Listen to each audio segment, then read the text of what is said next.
بسم الله الرحمن الرحيم. بسم الله الرحمن الرحيم.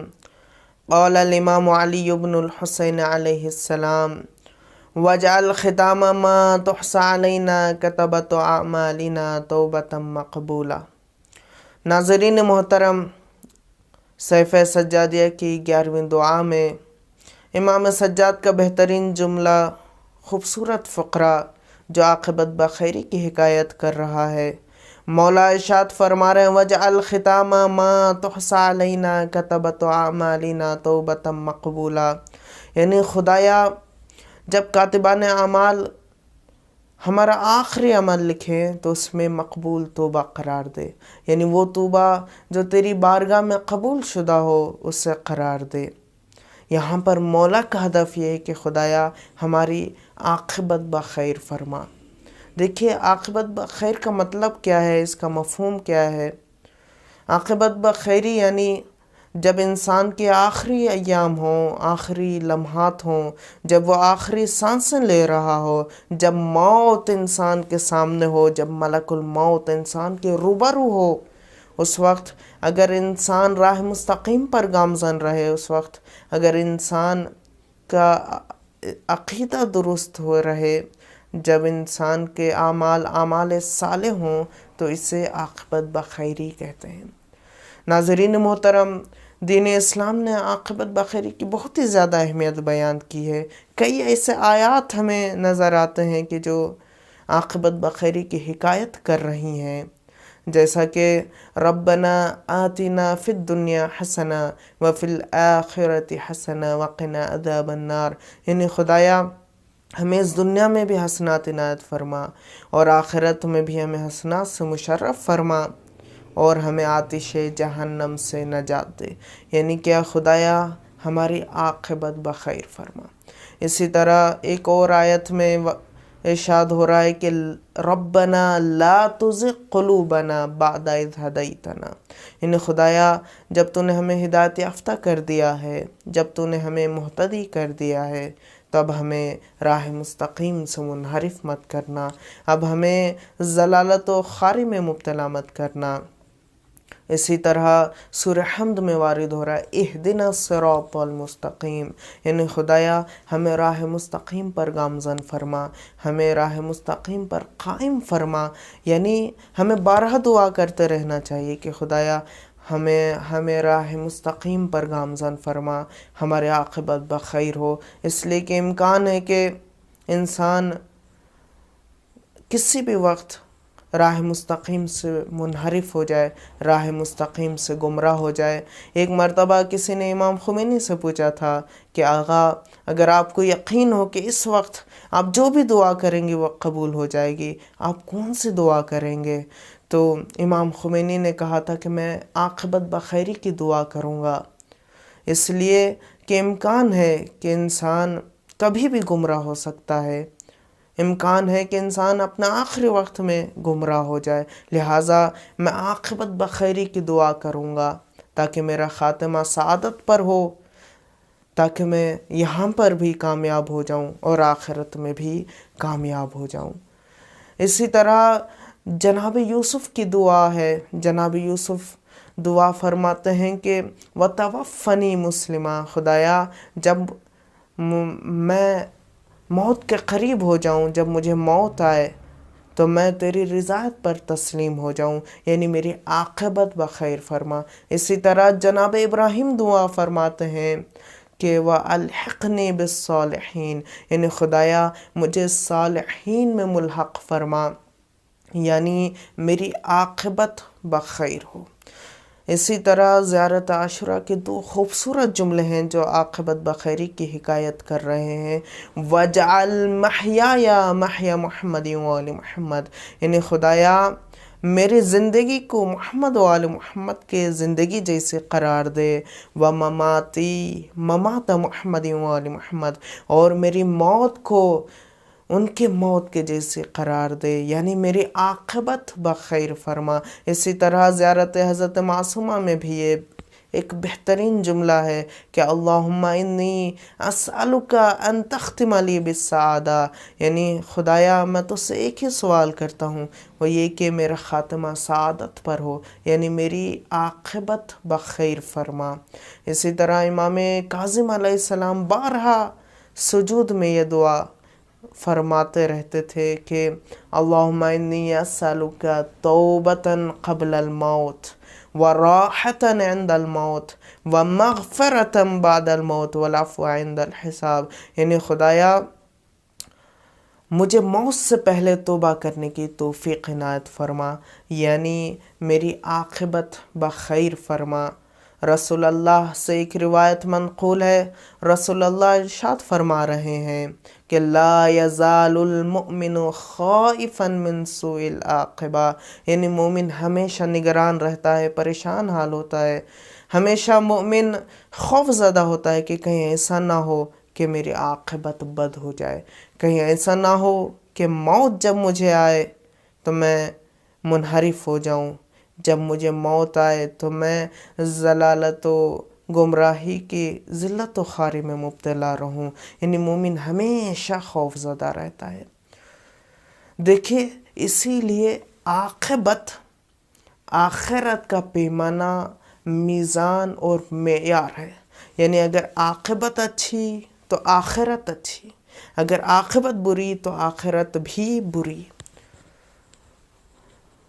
یعنی کیا؟ یعنی اگر انسان کی انتہا اچھی ہے تو اس کی ابتدا بھی اچھی ہے، اگر انسان کی انتہا بری ہے تو اس کی ابتدا بھی بری ہے۔ یہ دنیا کا دستور ہے، یہ نظام کائنات ہے۔ جب کوئی شخص کوئی کام انجام دیتا ہے تو دیکھنے والے دیکھتے رہتے ہیں کہ یہ کام کب مکمل ہوگا، یہ کب اپنے منزل مقصود تک پہنچے گا۔ دیکھنے والے جب دیکھتے ہیں کہ کام کرنے والے نے کام کو مکمل کر دیا ہے تو کہنے والے کہتے ہیں کہ جس نے اس کام کو انجام دیا ہے وہ بھی کامیاب ہے اور یہ کام بھی مکمل ہے۔ جب دیکھنے والے یہ دیکھتے ہیں کہ کام کرنے والے نے اس کام کو ادھورا چھوڑ دیا ہے تو کہنے والے کہتے ہیں کہ جس نے اس کام کو انجام دیا ہے وہ بھی ناکام ہے اور یہ کام بھی نامکمل ہے۔ یعنی لوگ انتہا کو دیکھ کر نتیجہ نکالتے ہیں، انتہا اچھی تو اس کی ابتدا بھی اچھی ہے، انتہا بری تو اس کی ابتدا بھی بری مانی جائے گی۔ لہٰذا انتہا اور ابتدا کے جو ان کے درمیان نسبت پائی جا رہی ہے، اس کو مد نظر رکھتے ہوئے عاقبت کے سلسلے میں اس دنیا میں 4 گروہ پائے جاتے ہیں۔ پہلا گروہ وہ کہ جو شروع سے آخر تک، ابتدا سے انتہا تک راہ مستقیم پر گامزن رہے، جن کی دنیا بھی آباد ہے اور آخرت بھی آباد ہے۔ دوسرا گروہ وہ کہ جو شروع سے آخر تک، ابتدا سے انتہا تک راہ مستقیم سے کوسوں دور رہے، انہیں خدا سے کوئی ربط نہیں، دین سے کوئی تعلق نہیں، لہٰذا ان کی دنیا بھی تباہ ہے، برباد ہے اور ان کی آخرت بھی بے معنی و بے مقصد ہے۔ جو تیسرا گروہ ہے وہ کہ جو ابتدا میں تو راہ مستقیم پر رہے لیکن انتہا میں راہ مستقیم سے منحرف ہو گئے، راہ مستقیم سے گمراہ ہو گئے۔ اور جو چوتھا گروہ ہے وہ بہت اہم ہے، یعنی وہ کہ جو شروع میں تو راہ مستقیم سے کوسوں دور رہے لیکن آخر میں وہ راہ مستقیم سے پیوست ہو گئے، آخر میں وہ راہ مستقیم سے وابستہ ہو گئے، آخر میں وہ راہ مستقیم سے ملحق ہو گئے۔ وہ کون کون سے لوگ ہیں جو شروع میں تو اچھے رہے، آخر میں منحرف ہو گئے؟ اس میں سب سے پہلا نام ابلیس کا ہے۔ روایات میں ملتا ہے کہ ابلیس تقریباً 2000 سال تک خدا کی بندگی میں مصروف رہا، خدا کی عبادت میں مشغول رہا۔ بعض روایت میں 6000 سال کا بھی تذکرہ کیا گیا ہے۔ لیکن آخر میں کیا ہوا؟ اس نے تکبر کیا، کہا کہ خدایا تو نے آدم کو مٹی سے بنایا ہے اور مجھے آگ سے بنایا ہے، لہٰذا آگ مٹی سے افضل ہے، میں سجدہ نہیں کروں گا۔ یعنی ابلیس نے تکبر کیا اور منحرف ہو گیا۔ اور جو دوسرا نام ہمیں ملتا ہے کہ جو شروع میں تو اچھے رہے لیکن آخر میں منحرف ہو گئے۔ وہ بلعم ابن باعورہ ہے جس کا تذکرہ قرآن میں بھی موجود ہے۔ یہ جناب موسیٰ کے زمانے میں تھا، جناب موسیٰ کے مبلغین میں سے تھا، لیکن کچھ لوگوں کے بہکاوے میں آ کر جناب موسیٰ پر نفرین کرنے چلا گیا۔ اسم اعظم کا مالک تھا، مستجاب الدعا تھا، لیکن آخر میں نتیجہ کیا ہوا؟ قرآن میں ہے کہ مثلہ کمثل الکلب، یعنی اس کی مثال کتے جیسی ہے۔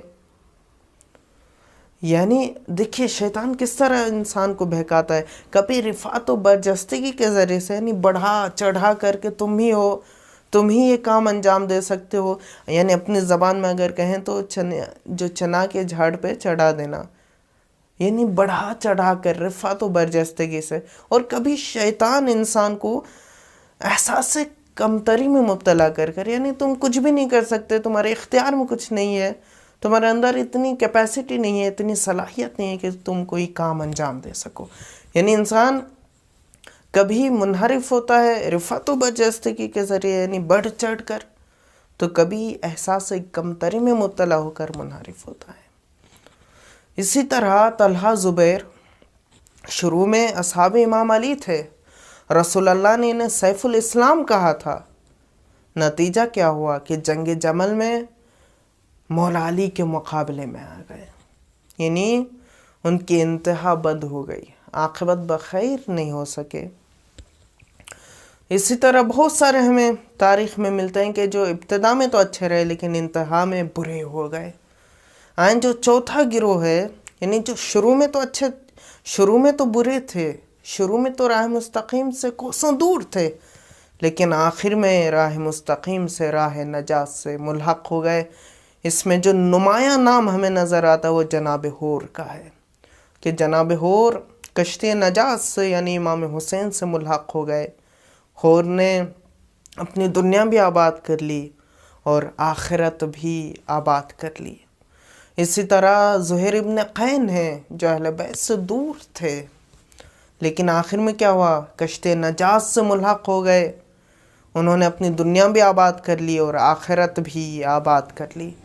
اسی طرح وہب کلبی ہیں جو عیسائی تھے، راہ مستقیم سے اصلاً کوئی ربط نہیں تھا، لیکن کشتی نجات سے ملحق ہونے کے بعد ان کے مقام و مرتبے سے انبیاء اکرام بھی رشک کرتے ہیں۔ جو صالحین، عباد صالحین ہیں، خدا کے صالحین بندے ہیں، مخلصین ہیں، وہ تمام کے تمام وہب قلبی کے مقام و مرتبے سے رشک کرتے ہیں۔ یہ مقام و مرتبہ وہب قلبی کو ملا، لہٰذا ہمیں بارہا دعا کرتے رہنا چاہیے کہ خدایا ہماری عاقبت بخیر فرما، خدایا ہمیں راہ مستقیم پر گامزن فرما۔ نتیجہ کلام یہ ہے کہ عاقبت آخرت کا پیمانہ ہے، عاقبت اچھی تو آخرت اچھی، عاقبت بری تو آخرت بھی بری، یعنی عاقبت اگر بری ہو جائے تو آخرت بھی بری ہو جائے گی۔ آخر میں ہم دعا گو ہیں کہ خدایا ہماری عاقبت کو بخیر فرما، خدایا یہ عظیم مہینہ ہے، اسے درک کرنے کی توفیق عنایت فرما، خدایا اس مہینے کو حقیقی معنوں میں یوٹیلائز کرنے کی توفیق عنایت فرما، یوسف زہرا کے ظہور میں تعجیل فرما، ہم سب کو ان کے اصحاب و انصار میں شمار فرما۔ وآخر الدعوانا ان الحمد للہ رب العالمین۔